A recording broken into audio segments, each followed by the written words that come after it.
Women Who Lead, the series where we actually celebrate the power of legacy and leadership in the real estate industry. I'm your host, Teresa Palacio Smith, Chief Diversity, Equity, and Inclusion Officer for HomeServices of America. And I'm so delighted to bring you yet another powerful story of women who are making significant impacts in our industry. And I also want to recognize this month we're going to be celebrating several things, including Homeownership Month, which is very dear and close to all of our hearts. We're going to talk about that during our conversations today. Also, Pride Month and Juneteenth as well. So we want to make sure we recognize everyone and let them know that we celebrate those months here at our organization.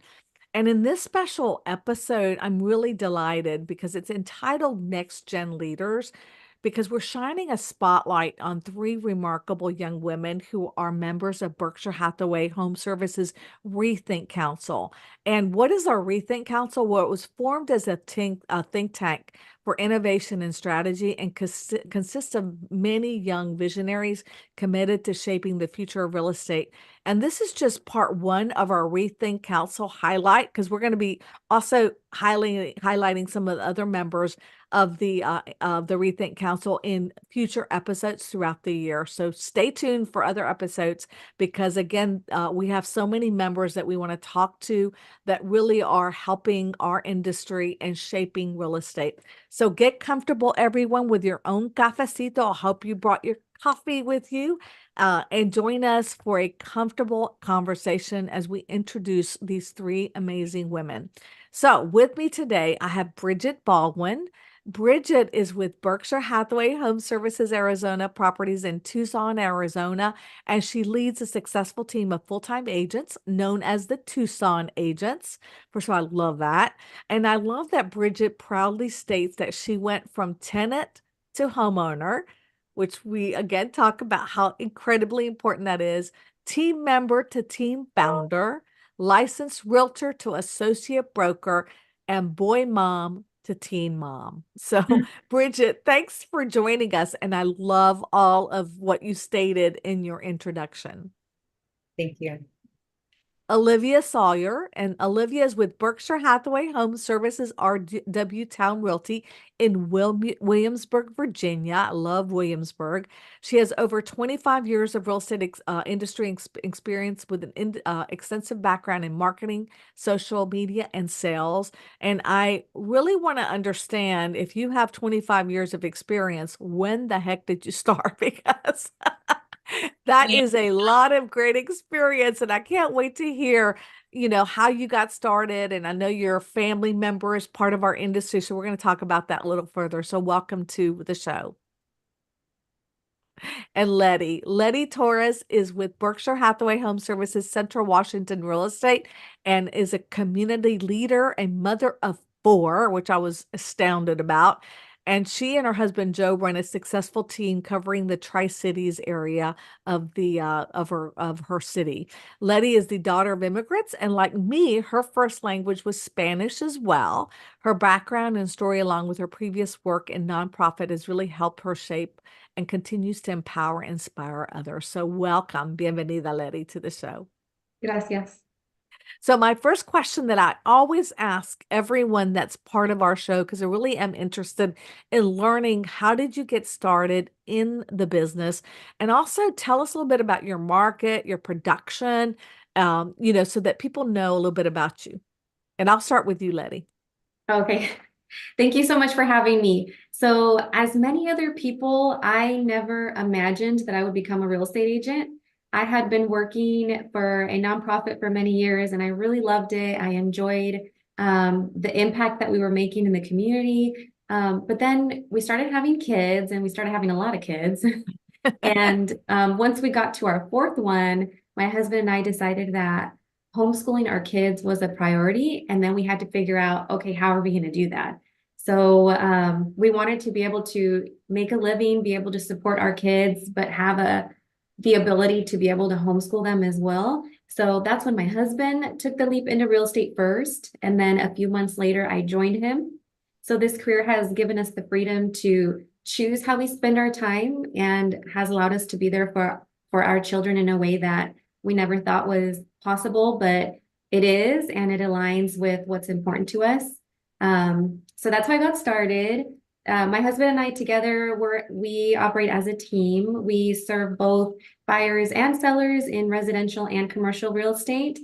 Our market right now is a little bit unpredictable, which is what I hear in a lot of other places as well. But that comes with the territory. We're an industry that is always changing. And in the 5 years that I've been in real estate, I feel like it's been constant change throughout. I don't ever feel like I've ever sat there and be like, oh, this is pretty chill. Like there's been constant change. So far this year, I've sold 4.4 million. I have 2 million pending. And last year I made it to the top 5% of the Berkshire Hathaway HomeServices nationwide network. Oh my God, congratulations. And that's fantastic Thank to you. learn your background, your production, and where you are as far as your market. And I couldn't agree with you more about the flexibility of being in real estate with the options that it offers for homeschooling. So thank you for sharing that information. Olivia, how about you? Absolutely. So, I actually, speaking to your 25 years of experience comment, my mother is a nationally known designer and a lady contractor. And so growing up, I was in her job sites, and I can't tell you the amount of homes that I staged before I was even a teenager. So growing up in somewhat tangent to real estate, I saw a lot of her projects. I saw how she added value to homes, and of course made them absolutely beautiful. And was never ever going to do that. I had no desire to go into real estate. I had no desire to go into design either. And so I actually went to school here in Williamsburg, Virginia at the College of William and Mary, which was way too close to home. So after after that, I had to go as far away as I could get as possible. And so that was New York City. And I ended up in marketing in New York, kind of at the intersection of events and social media digital marketing. And I did that for several years. But that is a hustle. And all of my family is here in Virginia. And it really wasn't a healthy lifestyle. I wasn't finding the kind of life I wanted up there. And I knew that I was made for more. And I knew so much about houses. So I made an intention to come back, use that knowledge that I grew up with in these homes, especially luxury properties, and jump right into real estate. And this market is really unique. We have $300,000 homes here. We have up to $4 million homes here. And there's a lot of golf front communities. There's a lot of beautiful Virginia waterfront and equestrian luxury communities. We have 1700s historic houses. And so it's kind of all over the place. But just like Letty's market, it's very unpredictable. And so I love it. I thrive from all of that chaos, honestly, and being constantly hit with different problems. And so I knew that I could do well in this career. And with my background in marketing, it really catapulted me into a successful start. And by my second year, I'm grateful to say I was an award winner. And I usually now sell about 60 houses a year for a total of around 35 million. Fantastic. Oh my God. I know that that background definitely had to really benefit you, and especially the fact that you're, the showcasing and you're able to make sure that the homes look beautiful and impeccable really adds to that. Bridget, how about you? Hi, thank you. So my name's Bridgett Baldwin. I'm in Tucson. I got into real estate just kind of through the back door. I was not planning on being a realtor.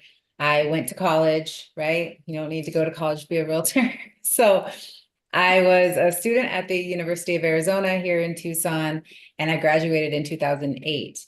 And if you all know what was happening in 2008, the economy was doing this. So the job market was slim. A lot of my friends were moving just back home in with their parents, and I loved my parents, but I didn't really want to do that. So I stayed an extra semester with a roommate of mine who was finishing school, and I found a part-time job on Craigslist. I was the marketing coordinator for a local plumbing company, and I would basically run bagels and invoices and treats and things to our customers every Friday. I would attend in-person networking events. I really learned the value of network, the power of a network. The owner of the company was really big on relationships, and he had real estate investments in both Tucson and Phoenix. So I was his right-hand man for about a year and a half. And one day he just suggested that I get my real estate license and become his Tucson agent, because he could kind of see what was happening with the foreclosure market. He was going to jump in and, build his portfolio even further. And so I was actually 7 or 8 months pregnant with my son at the time, and I'm getting ready to take time off. And he just kind of walks by me one day and is like, "Why don't you get your license?" And I looked at him like, "I'm getting paid $13.50 an hour. Like, I'm ready to, I thought I was, fine. Like, you got me up to 30 hours a week. I'm ready to chill for 6 weeks. Like, I'm not going to go to school right now." Like, it's kidding.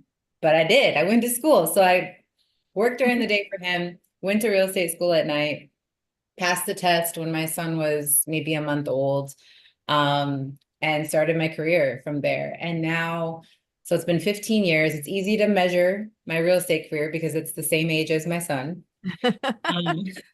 So I've been doing it full time. I can't imagine doing anything else. Last year, I started my team in 2018. Like I mentioned, I was a team member as part of a team. My employer at the time introduced me to his Phoenix agent, who became my mentor for many years. And then I decided I wanted to start a team of my own. So we've been together for 6 years now, and I have 2 full-time buyer's agents, Adrian and Erica, and we just have a great little operation. Last year we sold just under 22 million in volume. Our average sales price in Tucson is right around 350. So just like Olivia said, we have a huge range. We don't quite have the 1700s in Tucson. We got some 1800s. But we have, 350 all the way up to 3-4 million, and then some. So there's a wide range. We have everything that she mentioned, except for maybe waterfront. We don't have a lot of waterfront in Tucson, but we do have golf courses and a strong college presence and mountains and a lot of retirement. So it's really fun. I can't imagine doing anything else. This year so far, we have closed almost 10 million in volume, 22 units. And my lead buyer's agent, Erica, is catching up to me in volume, which has been a goal of mine for a long time. I'm like, come on, let's go. I want them to be doing more than me. So we're doing great. It's been really fun. I can't imagine. Well, congratulations on taking that leap and really becoming the team lead. And also, I love that you take that great measurement when you're a month old with the baby. I don't know how you did it to get into real estate, but you jumped into real estate at the right time, because 2008, 2009, that time frame was really, a lot of people thought, oh, that's the worst time to jump into real estate. To me, that would have been the best time, because it's at a downturn. You don't know any better. And you also are now learning, because people have the time to teach you, especially in the industry that they normally wouldn't when they're super, super busy. And that takes me to my next question, because I think it's really important. Right now we've got a lot going on in the real estate market. How do you stay ahead of what's happening in trend wise? And y'all are in the best position ever, because you are so open to new ideas. And how are you able to use those strategies, to reflect the changes that are currently happening in the real estate market? I'll start with you, Olivia.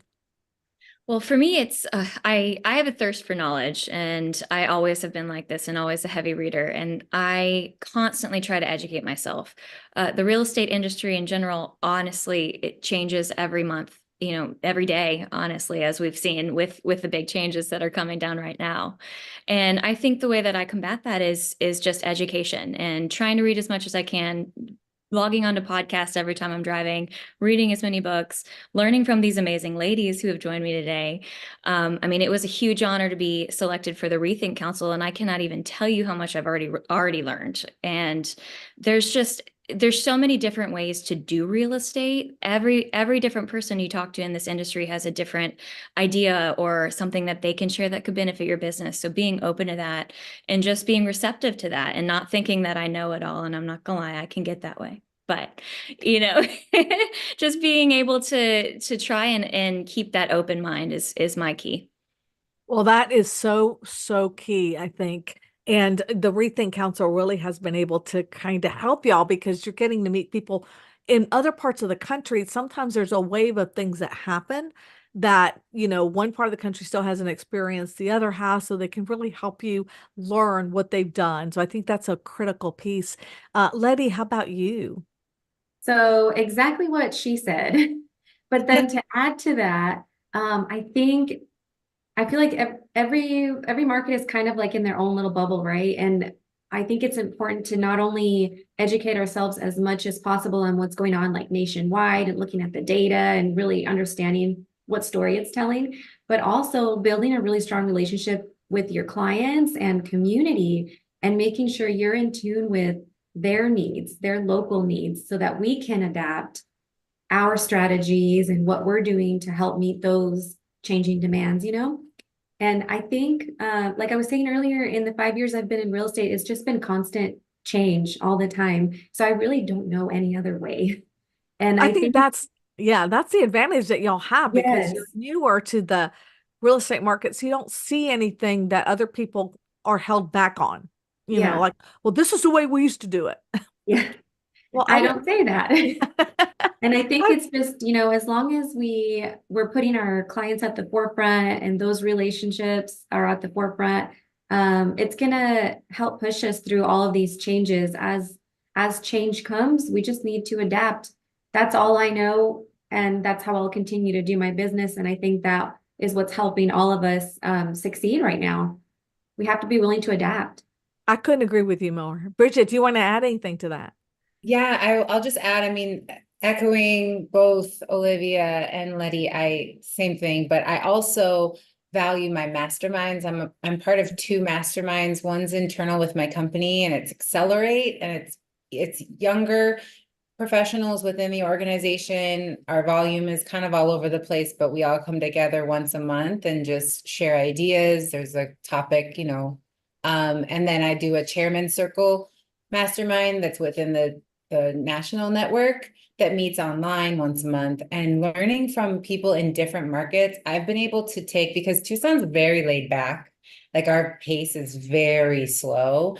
And so learning from someone who's working in Connecticut or even a more dense like Kansas City, where there's a lot of competition and there's a ton of agents, right? I've been able to take really competitive strategies from their markets, apply it to my sleepy town, and get ahead like 10x. You know what I mean? So that talking to agents in other markets that are some similar to yours, but some that are more competitive has really helped me, in my business. Well, I think the mastermind is the most ideal scenario for people. If you don't have one or don't belong to a mastermind group, you should definitely look into it for those of you who are watching us, because it really is the best way for you to interchange ideas. But like Bridget was saying, you also are able to advance because individuals are doing certain techniques that you may not have thought of that now can work in your communities as well. So I love that. Now, one of the things that I always think about is as a younger individual, right?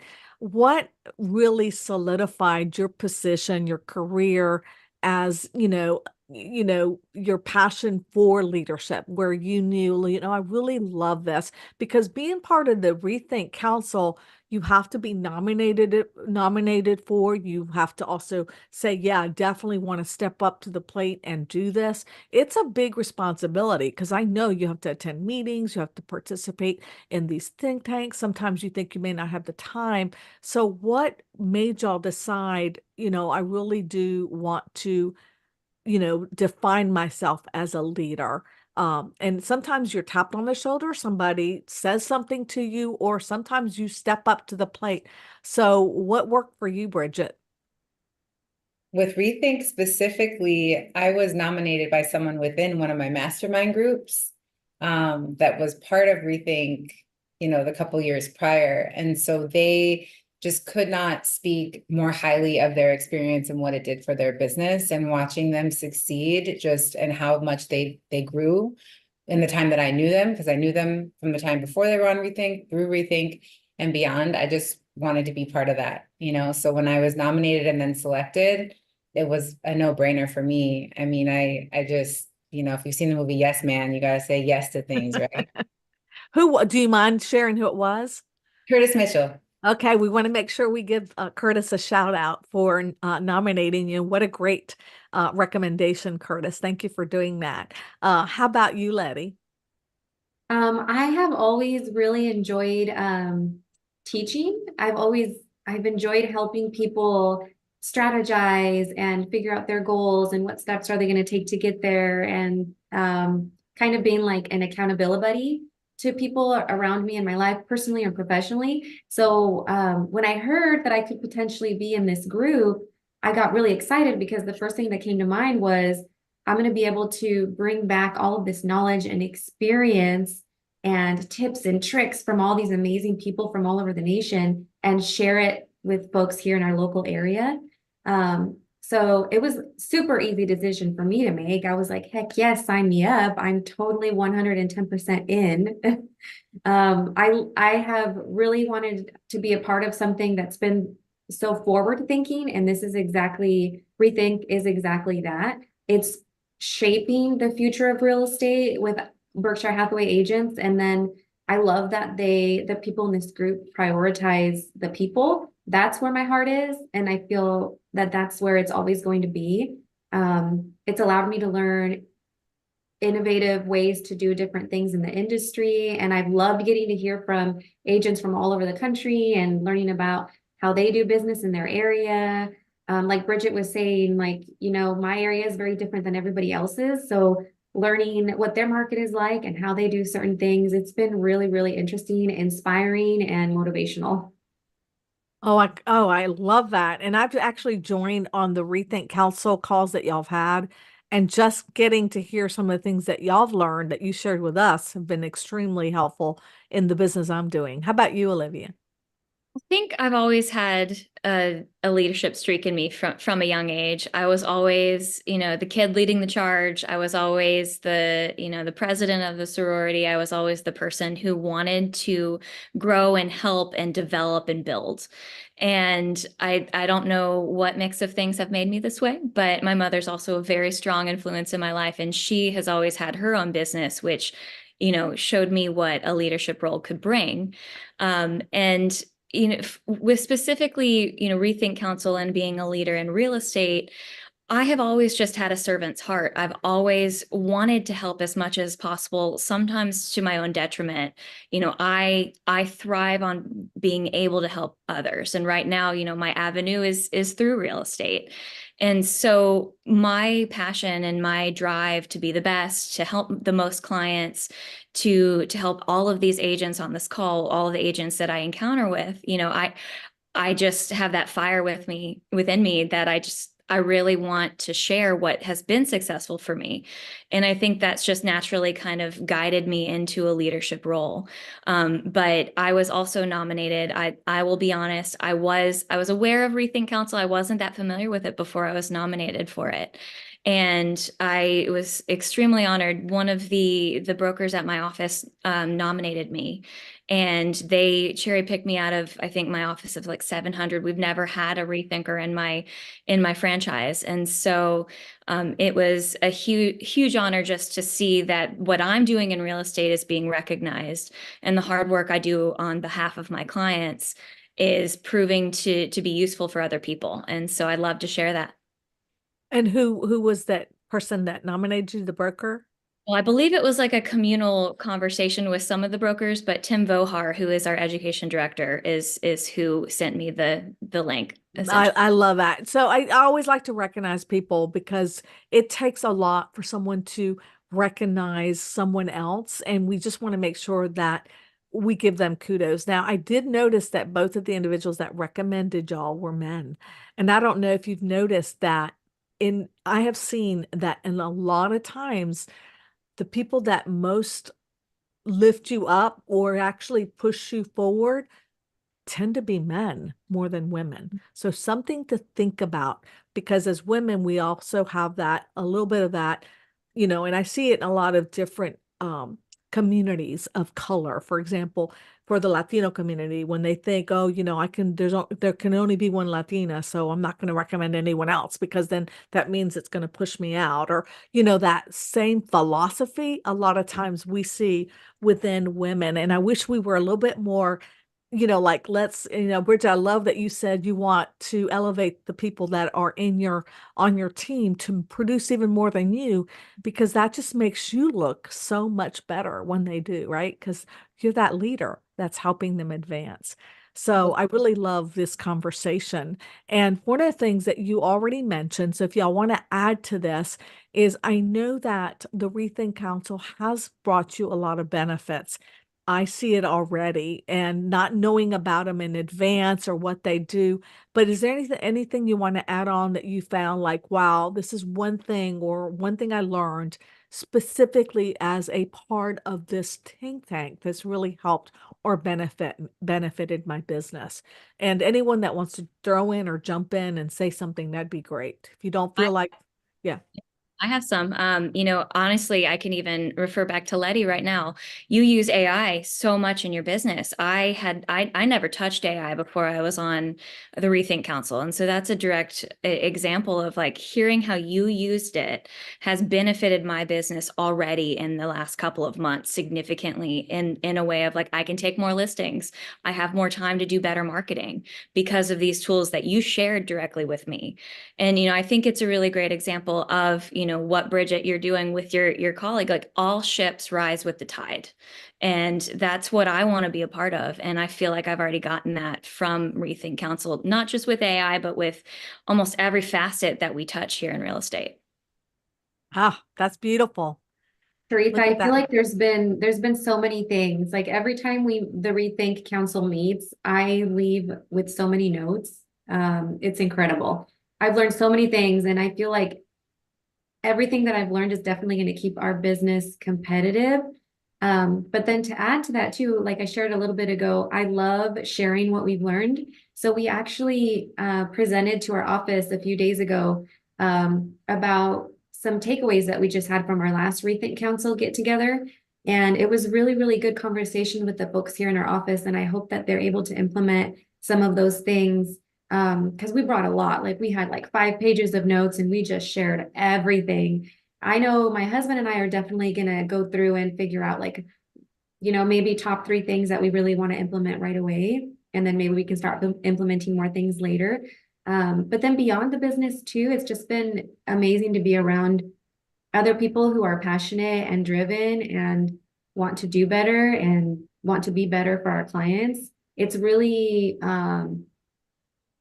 I don't want it to sound cheesy, but it's very heartwarming to see that there's other people that are not just like about the money.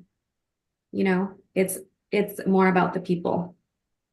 Oh, well, I mean, that's the thing I love about these groups, because you really form strong relationships with people that go beyond competition. They really are a cooperation, right? Because we're all in this business together, and there's enough business for everyone, and just learning from each other, and what works best for us may not work best for you, but you have a new idea that you didn't know about. Bridgett, anything else that you want to add, or?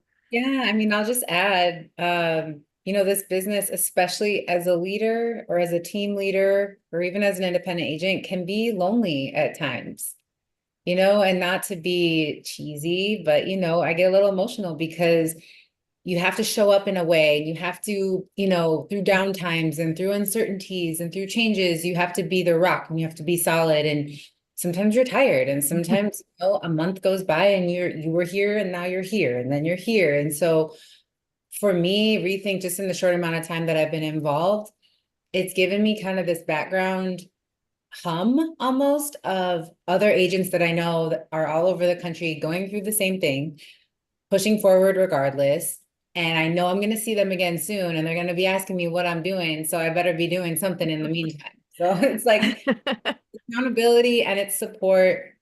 And it allows me to not feel so alone when I'm going through a struggle of, what leaders go through, imposter syndrome, feeling like I'm not using my CRM to the fullest availability, or AI or whatever. We're all at different levels and we can pull each other forward based on what we've been working on or working with. So that to me just is the most, it's kind of an intangible, right? But it's there under the surface that keeps me moving forward.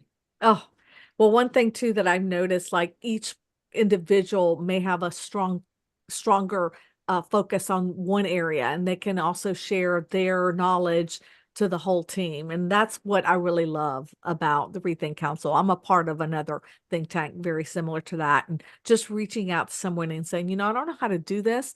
And I don't want to ask somebody in my company, will y'all show me how to do this? Because you're like, okay, you know, you're vulnerable, you know, and they're like, let me show you how to do it. Yeah, this is easy. This is how you handle this.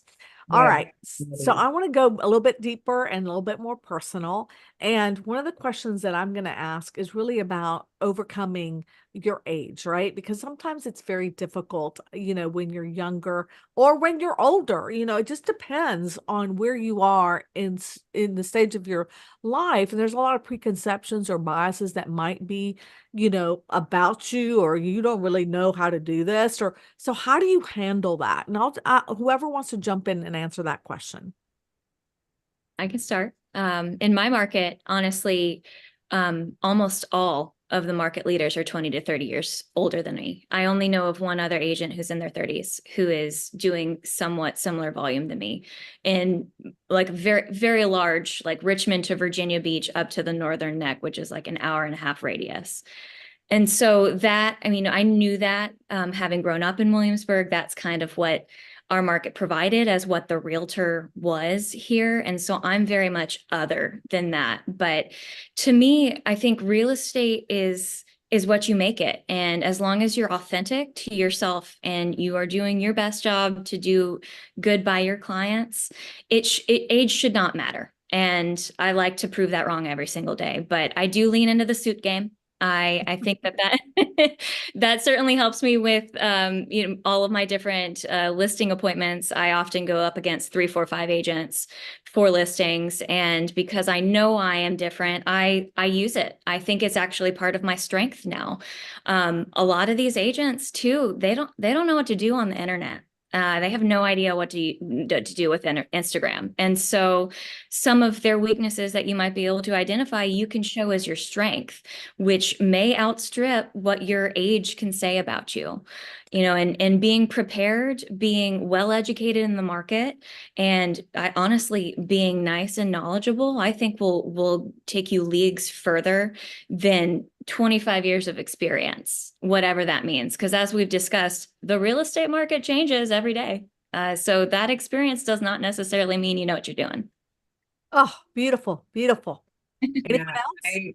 I experienced a lot of that in the beginning. So when I started my career, I was primarily a foreclosure listing agent. So I sold a ton of volume, but I was in my sweatpants. I didn't talk to anybody except forms on a computer. I was in a portal. There were banks all over, asset management companies. They didn't care about grandma's shag carpet. They wanted the bottom line, you know? And then when I transitioned 5 years later, after the market softened, I had to walk in and talk to grandma about her shag carpet, you know, and so I had to develop this customer service or client service, you know, skill that I didn't really have in the beginning, right? And so I was 0 for 5 on my first 5 listing appointments, like 0. And I finally had to just look at myself. I'm like, I got to ask these people why. And one of them did say, you know, we just felt like you were very young. And honestly, I was 27 years old, you know, but I had sold hundreds of houses. And so I didn't tell them that because I didn't want to brag, but this is a business where you have to perfect the humble brag, you know, or the brag, I don't care. But for me, it's more humble brag. So my next listing appointment I walked into, at the very end, I could tell they were kind of pushing my materials. They're like, thank you very much, you know, and I was getting the little tap, tap energy. And they just said, you know, do you have any other questions for me? No, that's it. I said, well, some questions that have come up in the past from other clients have been regarding my age. And they were, you know, there was some trepidation around how young I appear, but I want to just share with you that my youth is an asset. I have energy. I have innovativeness. I grew up with the internet. just like Olivia said, it's just like we can use it like our right hand. So I used the criticism and I just put it on the table and I put it out in front of them, even though they didn't have it. I said, you might think in the back of your head, or when I walk out this door, you're going to be cooking dinner and saying, she's nice, but she's just kind of young. So I'm going to just tell you right now that I sold 62 houses last year. I'm going to tell you right now that you're my only client right now. So you're going to get all of my attention, and don't be afraid to say that as a new agent. I'm young, but that means I have energy and you get all of my attention. And if you have sold properties, tell them about that. They don't assume, they don't know. So once I got that on the table, those people kind of opened up and said, yeah, you know what? We were kind of thinking you looked really young. So yes, dressing up and looking the part and playing the part is huge, and it does help. But I think it needs to just be put on the table instead. Did you get that listing? Oh yeah, I got that listing. Oh, I got that listing. Yeah, that's right. See that, I don't know if y'all know Alan Dalton, but he used to talk about the fact that putting the thing that is the big eyesore in the very forefront, you address that right head on, that then you're like, okay, I'm over that. Now let's really talk business. And I think that's exactly what you did, and you saw that strength. And I love that you shared that story, Bridgett. That's great. Oh, and then also I that's do an remember- advantage. Now That's I'm an rocking my advantage. gray. Yeah, Letty, you were saying?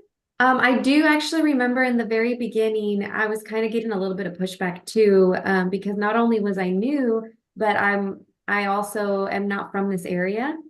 So people didn't know me. And then my previous job, I didn't have to be, involved in anything in the community or networking or anything like that. So I do remember that for a short period in the beginning, but what ended up happening is I jumped in head first and tried to learn as much as I possibly could, as fast as I could. And I think that that quickly started changing people's perception of me. It was more, it went from, that's the new girl to she's a go-getter. Because I was out there in the community. I was out there networking. If somebody asked me a question, I didn't have a response or didn't have an answer, I was like, hold that thought. I'm going to look into that right away and I'll get back to you. And I was getting back to them. I wasn't, responding days later. It was like, I'm finding out right now and I'm going to get you an answer.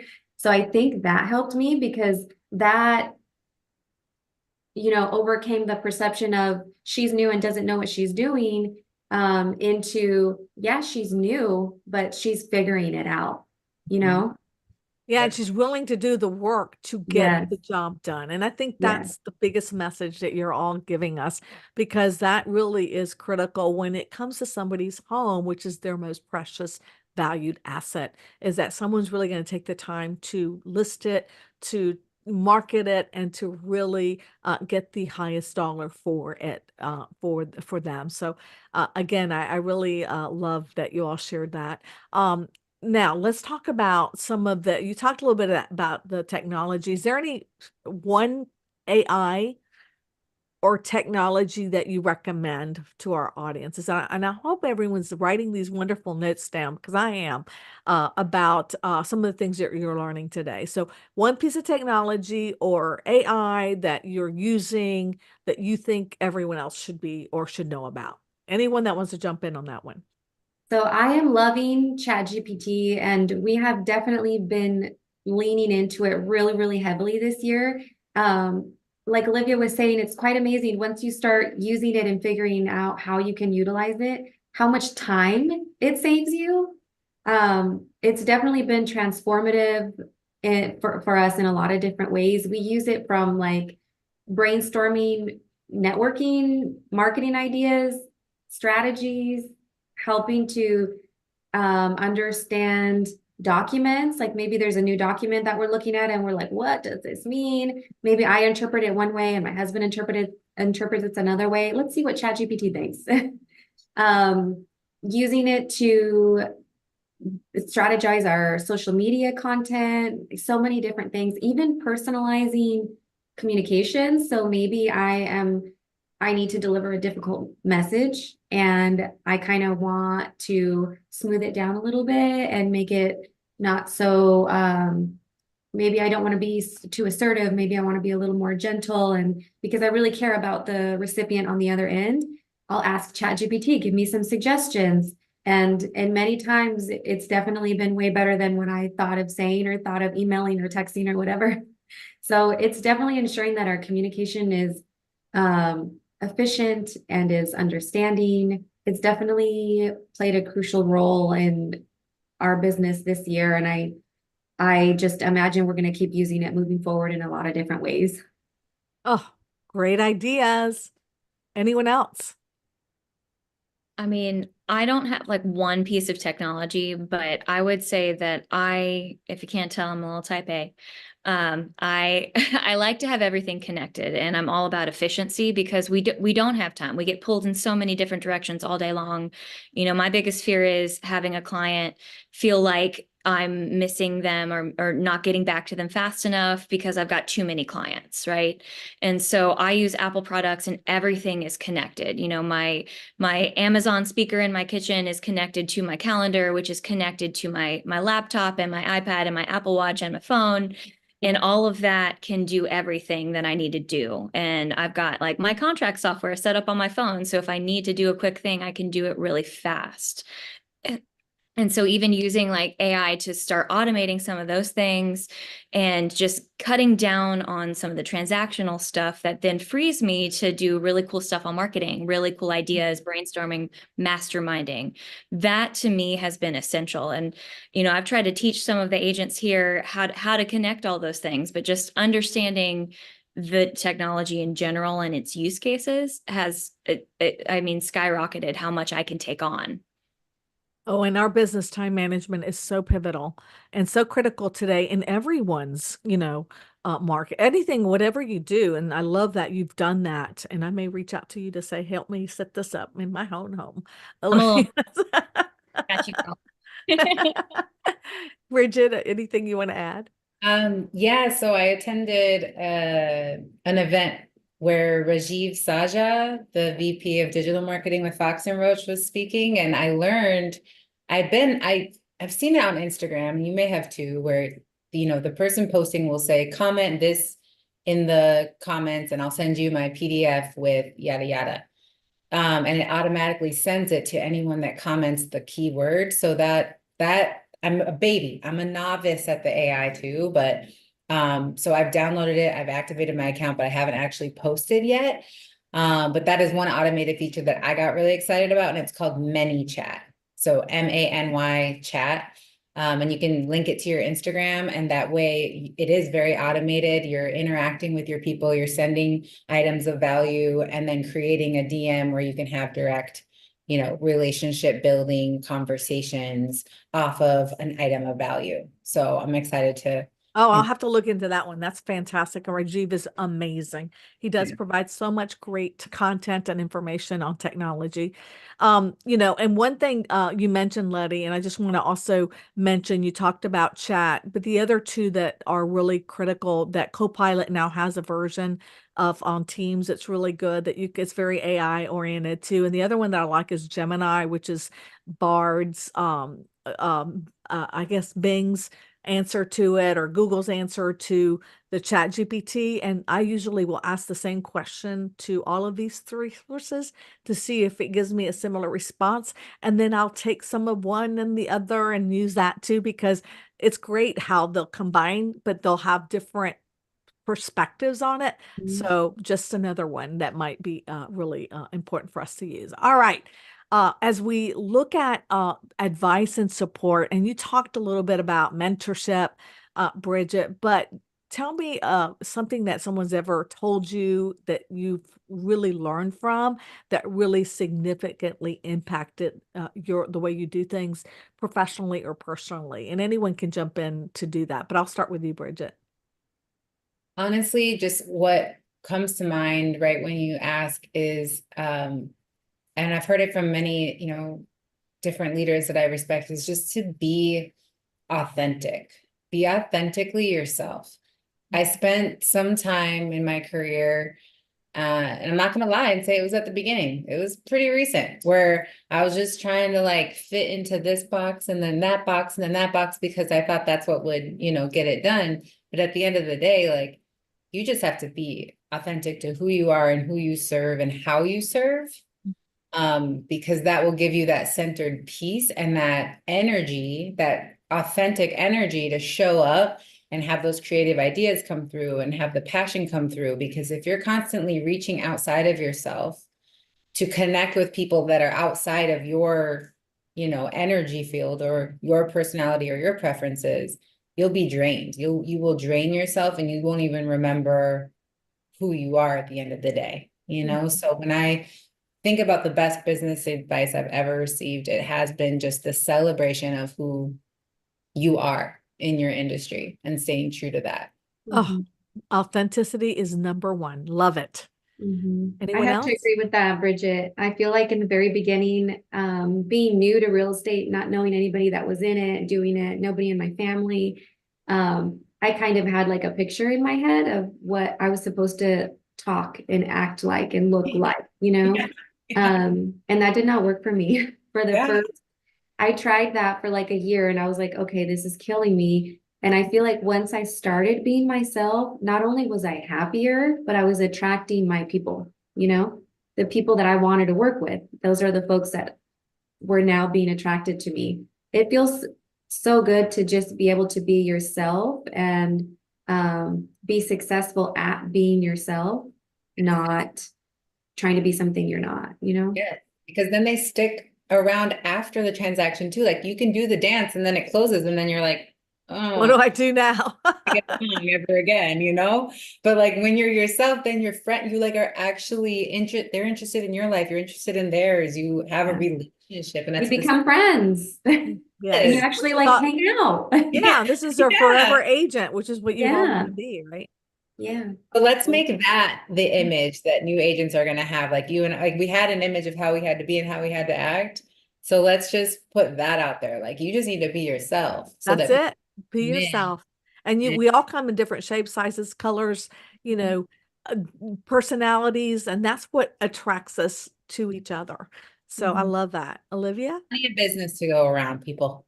Absolutely. And I mean, going off that authenticity piece, I think to me, the best advice that I continue to even today remind myself of is don't take it personally. People have preconceived notions. They have opinions. They have, assumptions about you before you walk in the door or because of what you look like. And the only way you can fight that is by being authentic to you. And to me, I've got to continue to remind myself that because too, like, difficult negotiations happen all the time. It's easy to get mad.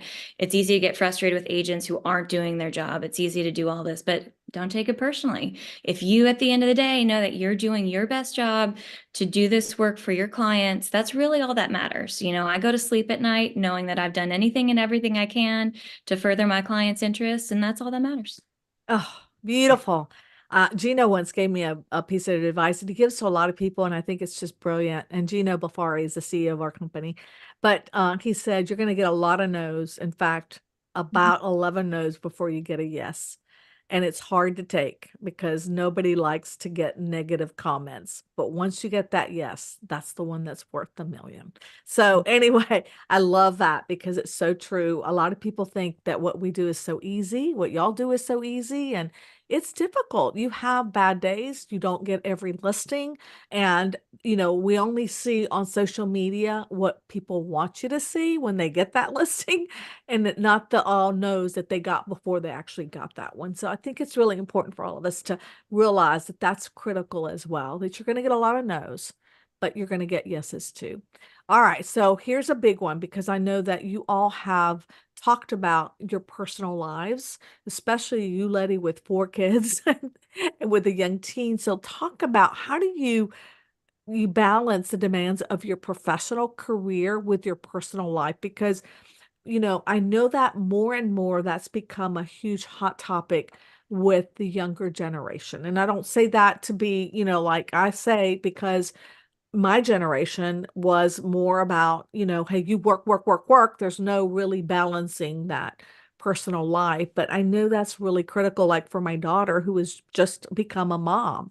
And so what are y'all, which I'm so excited about. So I want to be grandmother. Congratulations. Thank you so much. So what is it, how do you do that in a way that really is keeping you still in business, but also be able to have a personal life?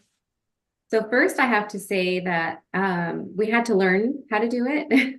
The first year that we were in real estate, not only were we in a new industry, but we're also working with our spouse for the very first time. Not ever did we ever think we were going to be working with each other. So that like throws in its own little challenge right there.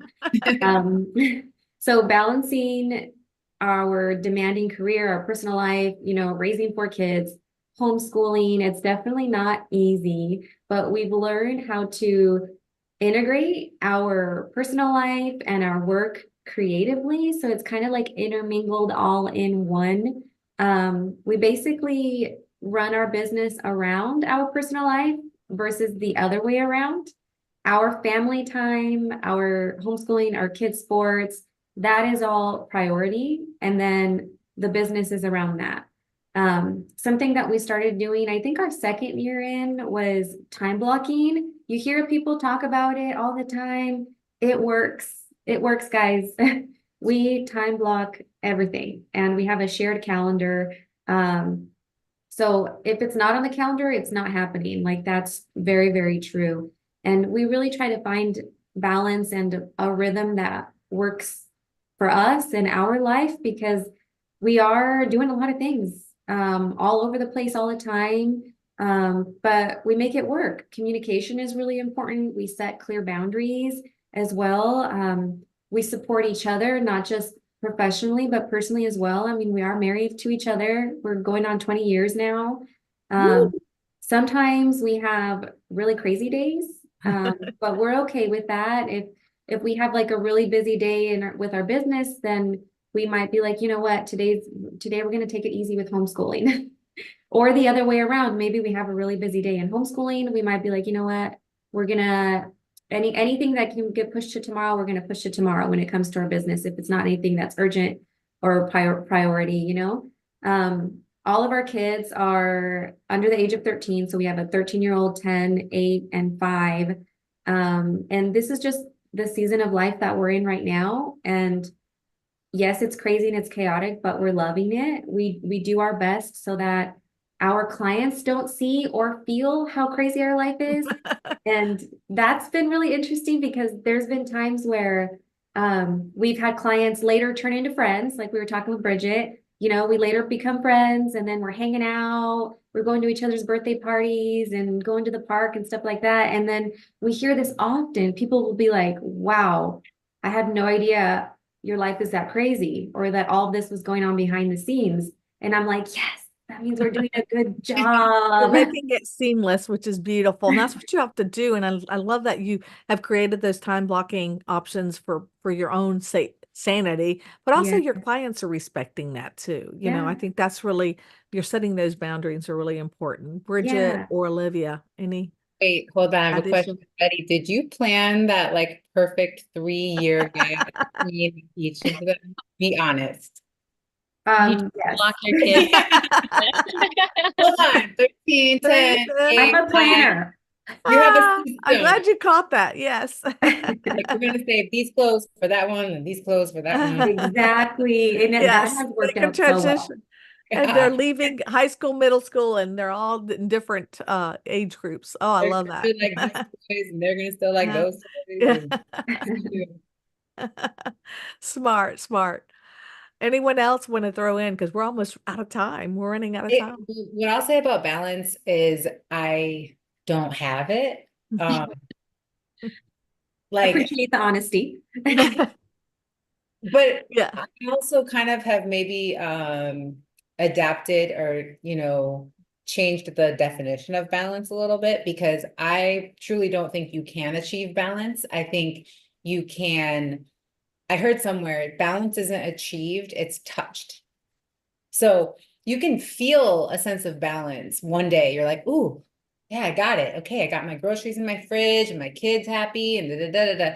But then the next day, everything's upside down. And you know what I mean? Your fridge breaks and you're throwing all the food away. So for me, I'm like, you know what? I'm just going to try to feel like at the end of the week that I'm at a neutral or, you know, on the up and up, but it's not something that I can say, okay, I'm going to make sure I do, you know, block this and block that and block that, because I've tried that and it just, my life's not set up like that.